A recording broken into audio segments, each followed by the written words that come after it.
Welcome to part 2 of Environment, Human Security, and Conflict. Over the last 4 weeks, I have tried to start building a theoretical and empirical model of conflict.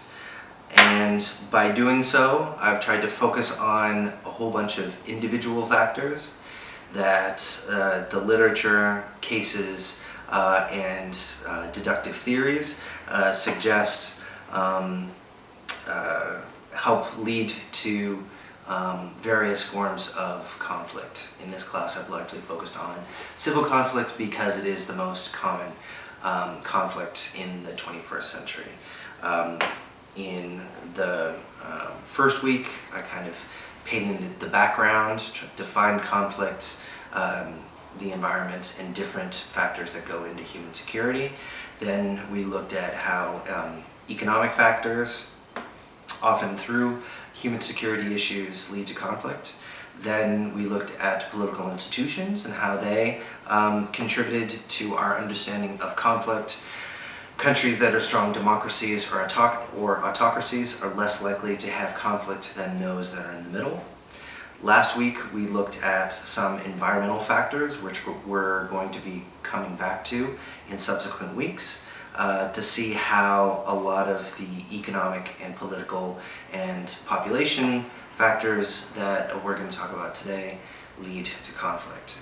And many people will focus on one particular block more than another building block. And for your papers for this class, I've asked you to focus on one particular kind of issue that you find the most compelling leading to conflict, while also recognizing the various other explanations related to conflict. And today we're going to be talking about population specifically and how population pressures can make the situation worse. But different people will come to different conclusions about the relative importance of these different factors leading to conflict. And there's been a debate within the literature about whether one thing would be considered a sufficient condition to understand conflict and that you really didn't need to pay attention to the rest, but that you really just needed to focus on this one specific factor. So we've touched on population factors over the last couple weeks, and we're going to come back to them for the remainder of the semester. But in this week, we're putting population on the foundation and try to see how it can affect other economic, political, social, and environmental factors that can lead to conflict.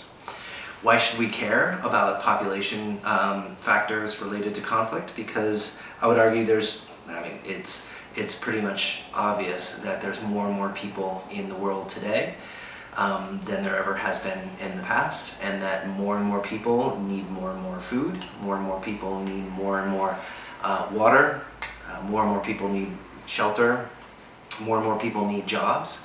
And this is a fundamental driving force for how economies are set up and how governments have to govern in expectation of more and more people coming into society and needing either education or employment.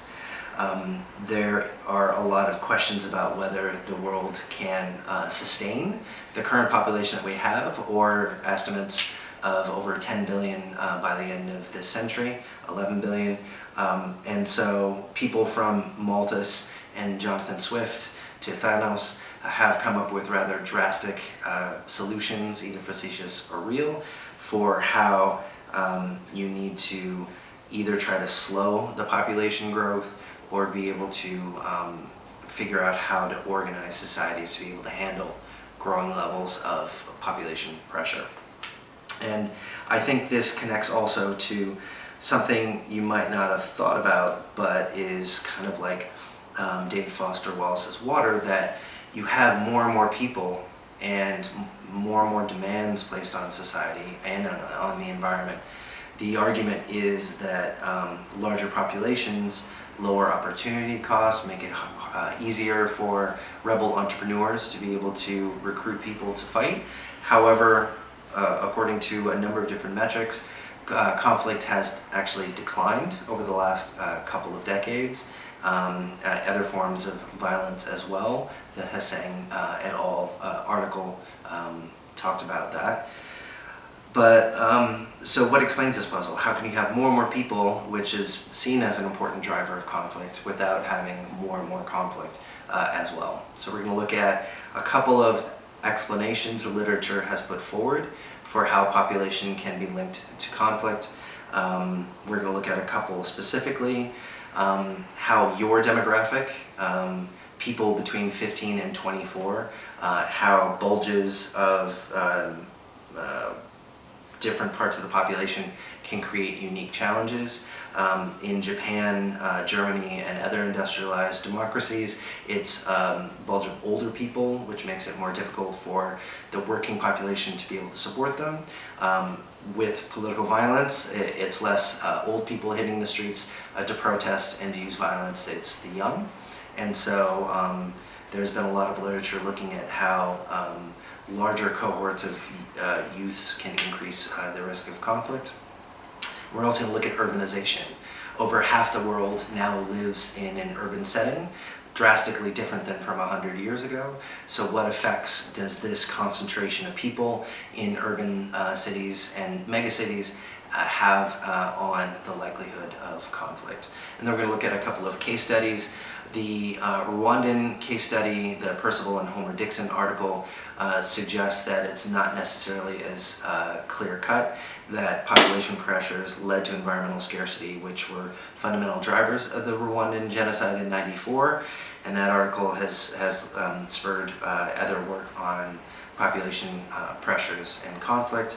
And then we're also going to look at the Gaza Strip as an area in which you have a long-standing conflict between Israel and the Palestinian territories, and how population challenges are growing more dramatic over each year, and what effects that might have on the risk of conflict escalating yet again.